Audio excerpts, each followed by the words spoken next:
বা ঈমান দুর্বল, শয়তান আমাকে আপনাকে এমন ভাবে গ্রাস করেছে যে গ্রাসের কারণে আপনি বহু দূর চলে গিয়েছে কোরআন ও হাদিস থেকে। এত দূরে গিয়েছি যে দূর থেকে ফিরে আসা সম্ভব, কিন্তু আপনি নিজের ইচ্ছাকৃতভাবে আসতে পারছি না। শয়তান আমাকে আটকে রেখেছে। আমার এই শয়তানের সঙ্গে জিহাদ করে, শয়তানের সঙ্গে মোকাবেলা করে আপনি ফিরে আসতে পারি, কিন্তু আসছি না। ওই কারণে যে আমি শয়তানে রূপান্তরিত হয়ে গিয়েছি। শয়তান আমাকে এমন ভাবে তার মায়াজালের মধ্যে আটকে রাখছে যে আমি ওই মায়াজাল থেকে বের হতে পারছি না।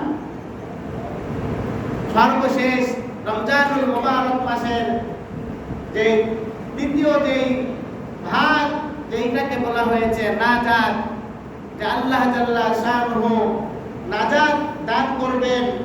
আরে ভাই, নাজাত তো ওই ব্যক্তি পেয়ে যায় যে আল্লাহ জাল্লা শানুহুর কাছে নাজাত সম্পর্কে চাই। ভাই, দুনিয়াতে কিসের নাজাত? নাজাত তো দুনিয়া থেকে চেয়ে নিতে হবে। কবরের মধ্যে যেন রাখার সাথে সাথে আমি যেন ওই ফেরেশতা আসবে, মালাকুল মাউত যখন আপনাকে জান কবজ করবে, তখন থেকে যেন আমি নাজাত পেতে পারি, এই চিন্তা থাকবে আপনার প্রত্যেকের দিলের মধ্যে। কারণ মালাকুল মাউত যখন এসে আপনার জান রূহটা কবজ করবেন, আল্লাহ রাসূল সাল্লাল্লাহু আলাইহি ওয়াসাল্লাম যখন একেবারে অসুস্থ অবস্থায় ছিলেন, তার মাউতের সময় জিবরাইল আলাইহিস সালাম যখন এসেছিলেন এবং মালাকুল মাউত এসেছে যে সংবাদ দিলেন, রাসূল সাল্লাল্লাহু আলাইহি ওয়াসাল্লাম বললেন যে তাহলে মালাকুল মাউত আমার বুকের উপরে একটু হাতটা রাখো। জান কবজ করার সময় না, তার আগ মুহূর্তে রাসূল সাল্লাল্লাহু আলাইহি ওয়াসাল্লামের বুকের উপরে আজরাইল আলাইহিস সালাম হাতটা খালি রেখেছেন। নবী আলাইহিস সালাম তখন বললেন যে মনে হয় তামাম দুনিয়ার পাথর পাহাড়গুলো আমার বুকের উপরে চাপায় দেওয়া হয়েছে, আমার এত পরিমাণ কষ্ট হইতেছিল। নবী আলাইহিস সালামকে আজরাইল আলাইহিস সালাম বললেন, ইয়া রাসূলুল্লাহ, আমি শুধু খালি হাতটা আপনার সিনার উপরে, বুকের উপরে রেখেছি, চাপও দেই নাই, খালি কোন রকম ভাবে আলতোভাবে রেখেছি। তখন আল্লাহ রাসূল সাল্লাল্লাহু আলাইহি ওয়াসাল্লাম বলেন যে তাহলে আমার ওই সমস্ত জাহান্নামী নাফরমান ওই সমস্ত উম্মতের কত কষ্ট হবে তার রূহটা বের করার সময়।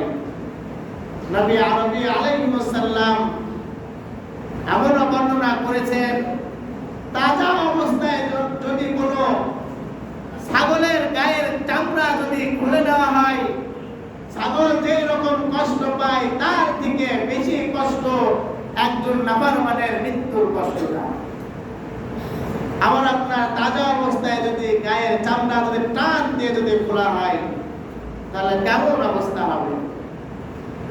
গতকালকে না পরশুদিনই ঢাকাতে কোনো এক জায়গায় আগুন ধরেছে।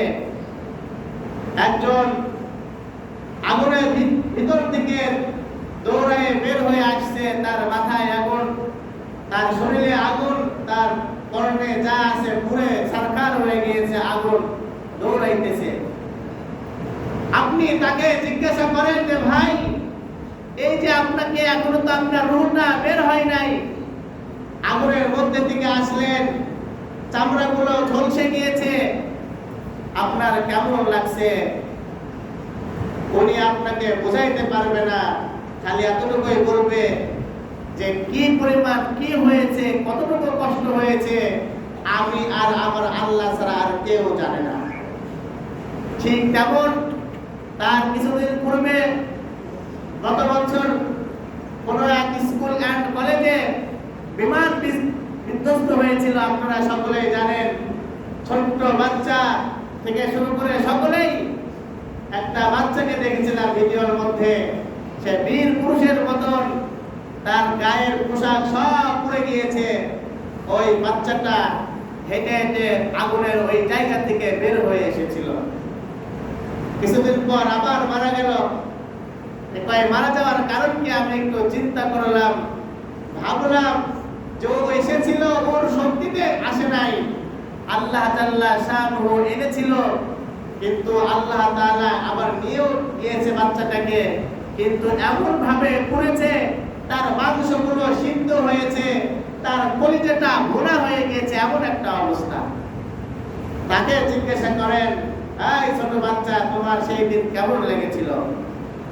ঠিক তেমন তার থেকে বেশি কষ্ট যখন আজরাইল আলাইহিস সালাম নাফরমান বান্দার যখন রূহটা বের করবে, তখন তার থেকে বেশি কষ্ট হবে। এই নাজাতের 10 দিনে আল্লাহ জাল্লা শানুর কাছে নাজাত সম্পর্কে, নাজাত পাওয়ার বিষয়ে দোয়া করা দরকার ছিল। আর রব্বে কারীম, আপনি আজরাইল আলাইহিস সালাম থেকে আমাকে নাজাত দান করেন, আমার আত্মাটা যেন এমন ভাবে বের হয় আমি যেন টের না পাই। যেমন রাসূল বলেছেন, কোন ইমানদার মুমিন মুত্তাকির যখন রূহটা বের হয়, তখন এমন ভাবে বের হয় যে মনে হয় সে তার মায়ের কোলে ঘুমিয়ে আছে, তার মায়ের স্তনে থেকে দুধ খাইতেছিল, তখন যেন ঘুমে যাওয়ার কারণে তার গাল থেকে মায়ের স্তনটা বের হয়ে গিয়েছে। বাচ্চাটা যেমন টের পায় নাই, ঠিক তেমন একজন ইমানদারের রূহটা বের হয়ে যাবে, ইমানদার টের পাবে না। এমন মাওত আপনি আমাকে দেন, এমন নাজাত আপনি আমাকে দেন, কষ্টদায়ক আমাকে কষ্ট থেকে আপনি নাজাত দান করেন। আল্লাহ তাআলা শানুর কাছে নাজাত সম্পর্কে আমাদের আরো দোয়া করা দরকার ছিল, এমন যে কবরের মধ্যে রাখার পর যে 3টা প্রশ্ন করা হবে, এর অ্যানসার গুলো যেন সঠিকভাবে দিতে পারি। আর দিতে না পারলে যে ভয়ানক শাস্তি কবরের মধ্যে রাখা হবে, যে 99টা সাপ দেওয়া হবে, যে সাপের কথা নবী আরবি আলাইহিস সালাম বলেন, যদি দুনিয়ার মধ্যে সে যদি নিঃশ্বাস ফেলতো, তাহলে সবুজ কোনো পাতা, সবুজ কোনো ঘাস, তরুণতা জন্মাইতো না, মাটিগুলো পুড়ে, গাছগুলো পুড়ে তামা হয়ে যেত। এত বিষাক্ত সাপ, 1টা না 2টা না 99টা সাপ। গতকালকে একটা ভিডিও দেখলাম যে একটা মানুষকে কবরের মধ্যে রাখা হয়েছে, সেই মানুষের দেহের সব কিছু একেবারে মিশে গিয়েছে। কাপড়ের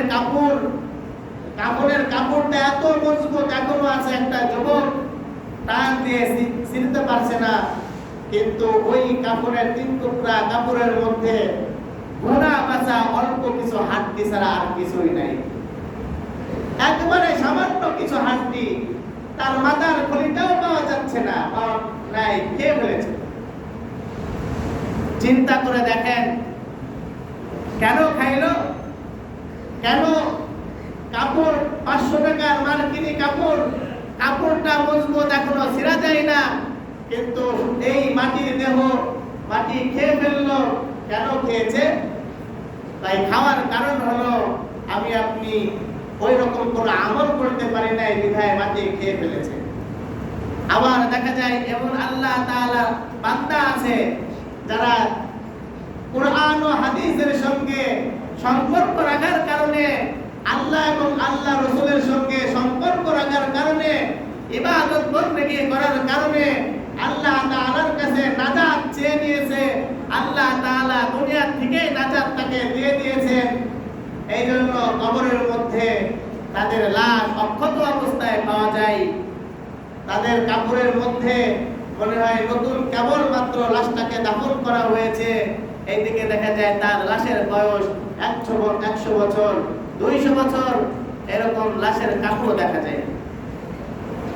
খালি তাই নয়, লাশ খুলে দেখা হয়, কাপড় খুলে লাশ দেখা হয়, সেই লাশটাকে মনে হইতেছে এই মাত্র মারা গিয়েছে, তাকে এই মাত্র দাফন করা হয়েছে, তার চেহারার মধ্যে তেমনটা নূর চমকাইতেছে। যেমন ইরাকে বিগত কয়েক বছর পূর্বে একটা ইরাকের ঘটনা, যে ইরাকের মাটি খুঁড়তেছিল, খনন কাজ করতেছিল, করতে যায় দেখে একজনের লাশ, মাথাটা অনেক বড়, তার শরীরে মুখের উপর একটা আঘাতের চিহ্ন আছে, রক্ত ফিলকি দিয়ে রক্ত বের হইতেছে, যতবার মুছে ততবার রক্ত বের হয়, যতবার মুছে ততবার রক্ত বের হয়। পরবর্তীতে জানা গিয়েছে ওইটা কোনো এক সাহাবার কবর। খনন কাজ করার সময় পেয়েছে। তারাও মানুষ, তারা এমন মানুষ হয়েছে, সোনার মানুষ, যাদের কথা আল্লাহ জাল্লা শানুহু খুশি হয়ে বলেছেন রাদিয়াল্লাহু আনহু, আল্লাহ তাআলা তাদের উপরে খুশি হয়ে গিয়েছে। তারা তো আমার আপনার মতন মানুষ, রক্তে করা মানুষ, তাদের তো স্পেশাল ভাবে বানানো হয় নাই। তারা কেন আজকে এরকম মদত পেল, এরকম তারা কেন সম্মান পেল? একমাত্র ভাই কোরআন ও হাদিসের সঙ্গে সম্পর্ক, একমাত্র আল্লাহ তাআলা